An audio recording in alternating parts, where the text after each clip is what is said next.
El Evangelio de hoy habla de los discípulos el mismo domingo de la resurrección y después nos indica que 8 días después seguían a puerta cerrada en el cenáculo. Y este año, de manera particular, nuestra vida calza con el Evangelio, incluso en elementos externos. Pero me venía la pregunta, ¿los discípulos esos 8 días después seguían encerrados por miedo?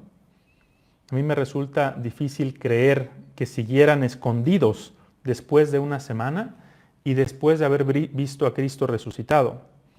Intenté ir al original y no descubrí nada al texto original, pero la traducción mexicana dice que estaban reunidos, que es un concepto distinto a estaban escondidos por miedo. Entonces, a mí me viene más bien la idea de que los discípulos estaban reunidos celebrando el día del Señor. Y así estamos nosotros ya domingo tras domingo, reunidos, aunque sea a puerta cerrada por ahora. Y el Señor, siempre fiel a su palabra, se presenta superando las barreras espaciales y temporales en medio de nosotros. Y nos dice, al igual que los discípulos de la primera hora, paz a vosotros. Es preciso entender bien qué es la paz. Cuando uno estudia filosofía, los filósofos lo complican todo. Y de cada palabra dicen que se puede decir de muchas maneras, que cada palabra puede tener distintos significados. Y en algunas cosas tienen razón. Paz, shalom, para los hebreos, es el saludo judío por excelencia. Y es un concepto muy amplio que abarca todas las relaciones de la vida humana y que expresa un estado ideal de vida. Eso significa shalom. Sugiere una plenitud de bienestar y de armonía. Y cuando lo usan como una bendición, de hecho los judíos, cuando vayan a Tierra Santa o si ya han ido, se darán cuenta que a partir de las vísperas del sábado, es decir, desde el viernes en la tarde, todo el mundo se saluda Shabbat Shalom, la paz del sábado. Entonces, cuando lo usan como un deseo, quieren pedirle a Dios que le dé lo mejor a esa persona, una vida feliz y una muerte natural. El Papa Benedicto XVI, ya hablando en ámbito cristiano, justamente un domingo como hoy, un segundo domingo de Pascua, domingo de la Misericordia, él hablaba de la paz y decía lo siguiente: si a la paz de Cristo no es una paz negociada, no es algo a lo que llegamos a través de una conversación, de un arreglo, no es tampoco la suspensión de algo malo, es su paz, la paz que procede del corazón del resucitado, la paz que venció al pecado, la muerte y el miedo. Es la paz que no divide, sino que une. Es la paz que no nos deja solos, sino que nos hace sentir acogidos y amados. Es la paz que permanece en el dolor y hace florecer la esperanza. Esta paz, como en el día de Pascua, nace y renace siempre desde el perdón de Dios, que disipa la inquietud del corazón. Entonces, la paz con mayúscula, no es ausencia de conflicto, no es ausencia de inquietudes, de preocupaciones, ni de turbación. Así como el silencio no es ausencia de ruido, no se puede definir ni la paz ni el silencio, ni por su contrario ni por su defecto. La paz y el silencio son armonía originaria, perfecta, comunión con Dios. Y Cristo ha venido a sanarlos porque estaban heridos y ha venido a restaurarlos. ¿Y qué coherencia la de Cristo en su misión? La noche que nació en Belén, si ustedes recuerdan, los ángeles se aparecieron a los pastores y les dijeron: gloria a Dios en el cielo y paz en la tierra a los hombres. Esas eran las dos consignas de Cristo: dar gloria a su Padre al hacerse hombre y venir a dar la paz a los hombres. Y aquí la ha cumplido después de su resurrección. Pero Jesús no solamente les dice a los apóstoles la paz. La traducción nuestra, ahí sí no me encanta la traducción castellana, ni siquiera la latina, dice: la paz esté con ustedes. Pero no es la mejor. Me refiero a cuando decimos la paz en la misa. Pero el latín y el griego en la Biblia dice, Cristo les dice a los discípulos, paz a vosotros. No es un deseo, es una realización efectiva, ya presente. Les dice, yo soy la paz, yo soy tu paz, yo soy vuestra paz. ¿Y de dónde surge esa paz? ¿O cómo nos la da Cristo?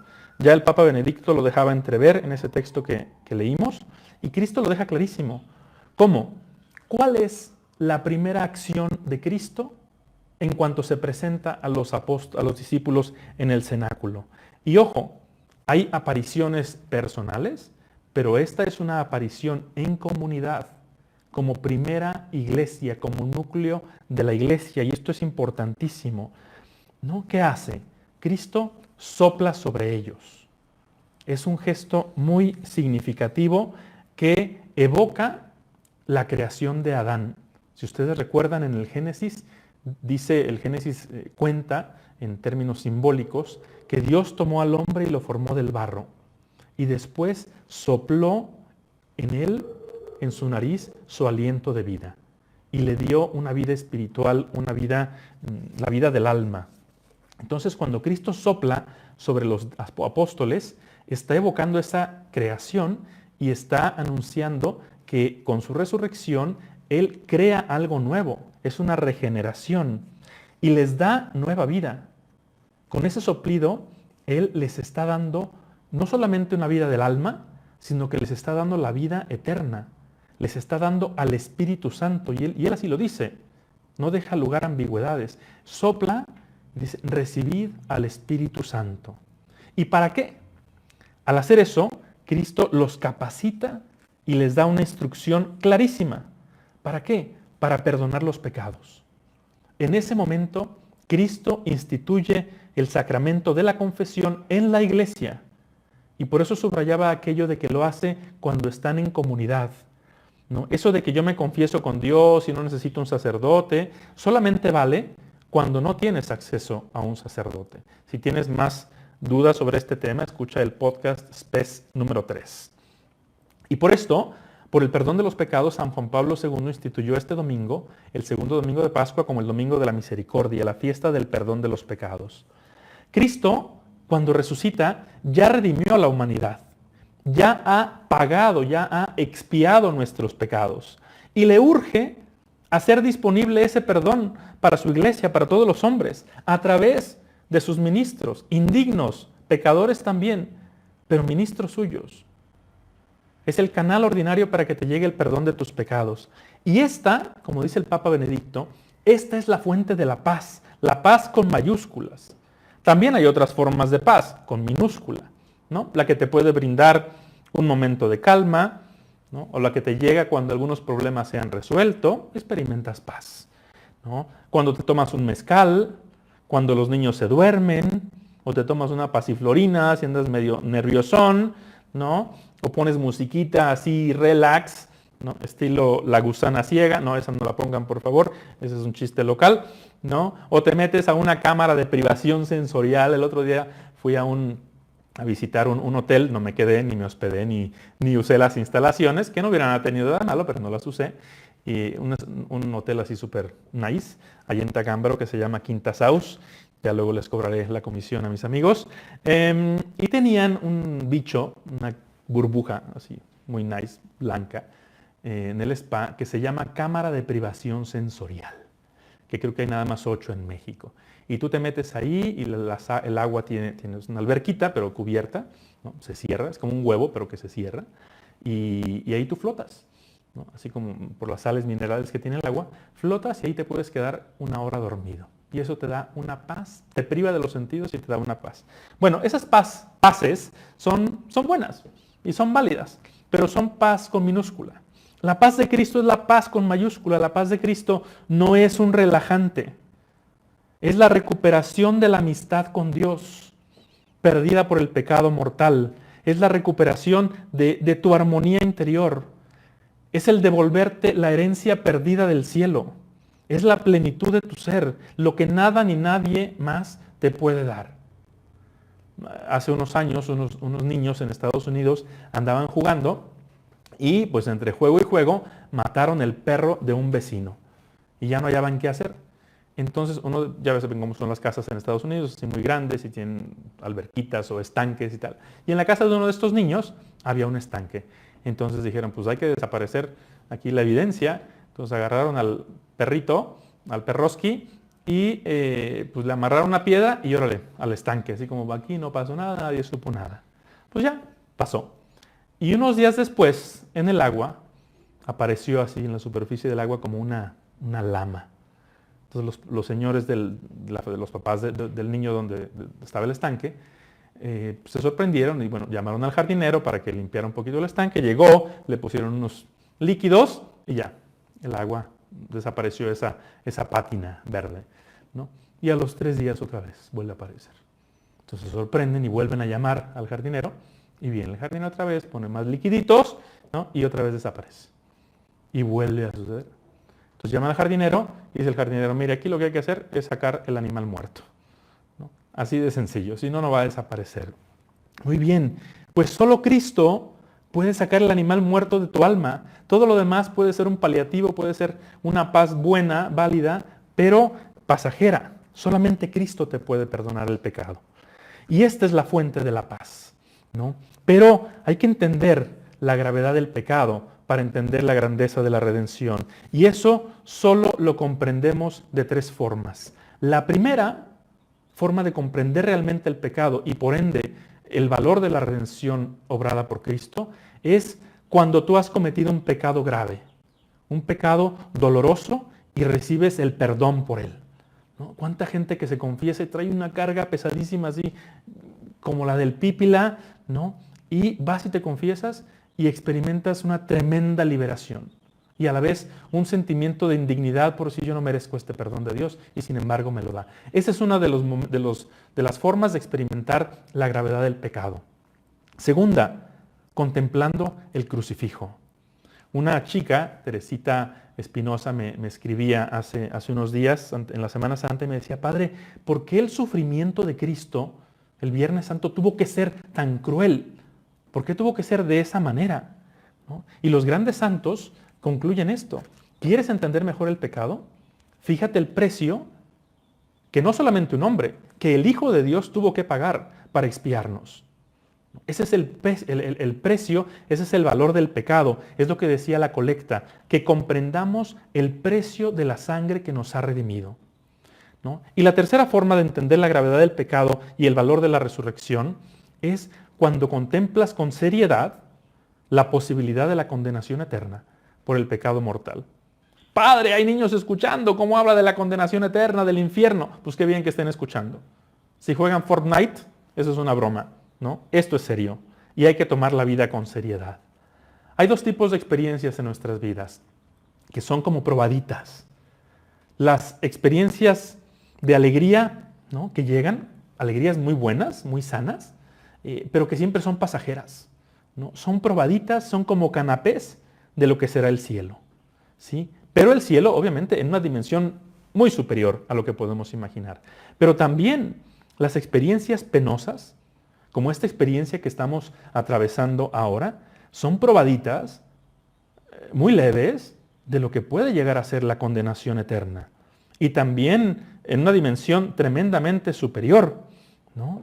Ese miedo, pavor, zozobra, tristeza, angustia, inseguridad, desesperación, soledad que experimentamos en una situación así, ¿no? Es solo una probadita de lo que debe ser el infierno, de lo que debe ser perder para siempre la amistad con Dios, ¿no? Todos esperamos que esto termine y sabemos que terminará, sabemos que pasará, Dios mediante. Pero imagínate que no tuvieras esperanza. Eso es lo peor de la condenación eterna. Dante, en su Divina Comedia, en la parte del infierno, en el dintel de ingreso al infierno, pone esa frase: abandonad toda esperanza a aquellos que entráis aquí, ¿no? Y no es para ponerme negativo, Padre, es domingo, el día del Señor y tal. No, no es para ponerme negativo, es para ponerme real y para comprender mejor, como dice la oración colecta, la excelencia del bautismo que nos ha purificado, la salvación que Cristo nos ha alcanzado con su pasión, muerte y resurrección, ¿no? Nos gusta a todos sabernos libres. Y nos gusta defender nuestra libertad, la defendemos incluso hasta con guerras. Hasta ese extremo llegamos. Pero no olvidemos que nuestra libertad es algo serio. Perdón si me extiendo, pero son pocas oportunidades que tenemos. Entonces, la paz que te da la fe no es un sentirte bien, no es un sentirte a gusto, no es un paliativo, no es un Valium espiritual. ¿No? Dios no se hizo hombre y murió de esa manera para que tú te sientas bien. Lo hizo para devolverte la paz y la alegría, también con mayúscula, que son dos caras de la misma moneda. La paz y la alegría, tanto la temporal como la eterna. Entonces, la razón de la paz y de la alegría, con mayúscula, es que has sido salvado y que tienes acceso facilísimo y gratis a la vida eterna. O como dice el Salmo de la Misa, el Señor es mi fuerza y mi alegría. En el Señor está mi salvación. La paz de Cristo es fruto de su salvación, del perdón de tu pecado. O dicho de la mejor manera, no es la paz de Cristo. Cristo es nuestra paz, así como reza el lema de nuestro arzobispo aquí en Morelia. La segunda lectura, que aquí la señora leyó maravillosamente, también la primera la leyeron muy bien, es que luego se me sienten, ya ven cómo son las mujeres, ¿no? En la segunda lectura, San Pedro nos regala en su primera carta un mini credo. Es una síntesis del mensaje pascual y por lo tanto de toda la fe cristiana. Cada frase es una belleza, es una oración de alabanza a Dios y una poderosa invitación a la alegría. Dice en algunas frases, no la leo toda, dice, el Padre al resucitar a Cristo nos concedió renacer a la esperanza de una vida nueva que no puede corromperse ni mancharse y que Él nos tiene reservada como herencia en el cielo. Primera referencia de pascual, el cielo, la vida eterna. Una vida nueva que no puede corromperse ni mancharse. Segundo, porque ustedes tienen fe en Dios, Él los protege para que alcancen la salvación que les tiene preparada. ¿No? Invita a la fe, la confianza en la misericordia de Dios que te perdona cualquier pecado, siempre que tú lo reconozcas. ¿No? Por eso, alégrense, aun cuando ahora tengan que sufrir un poco por adversidades de todas clases. ¿Cómo están sufriendo? Mucho. Tantas personas en esta circunstancia. A fin de que su fe, sometida a la prueba, sea hallada digna de alabanza, gloria y honor el día de la manifestación de Cristo, la segunda venida de Cristo, para que al final de los tiempos Cristo te dé el like de tu vida y te diga, perseveraste, entra conmigo a la gloria. Y luego termina, porque su fe es más preciosa que el oro y el oro se acrisola, se purifica por el fuego. ¿No? La fe tiene que ser purificada, nuestra fe siempre está empañada con impurezas. Y termina con dos frasesasas. A Cristo ustedes no lo han visto y sin embargo lo aman, que es lo mismo que dice Cristo a sus discípulos en el cenáculo. Dichosos los que sin ver creen, aquí dice los que aman.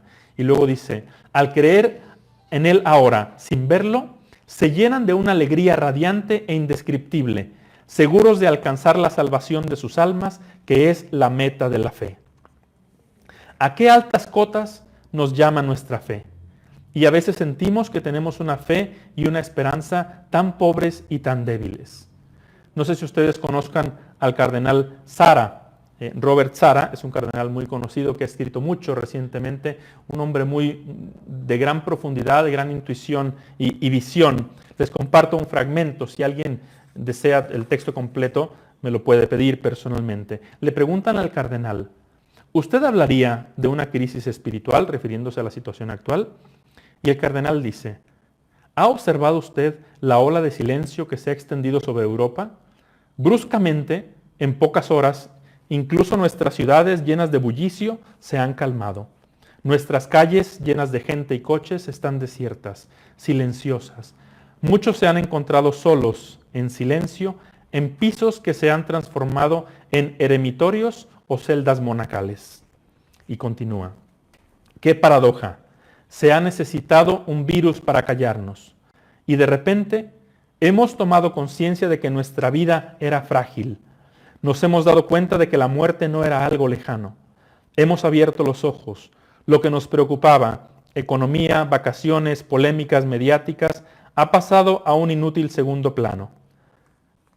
Es imposible no plantearse la cuestión de la vida eterna cuando cada día nos informan del número de contagiados y fallecidos.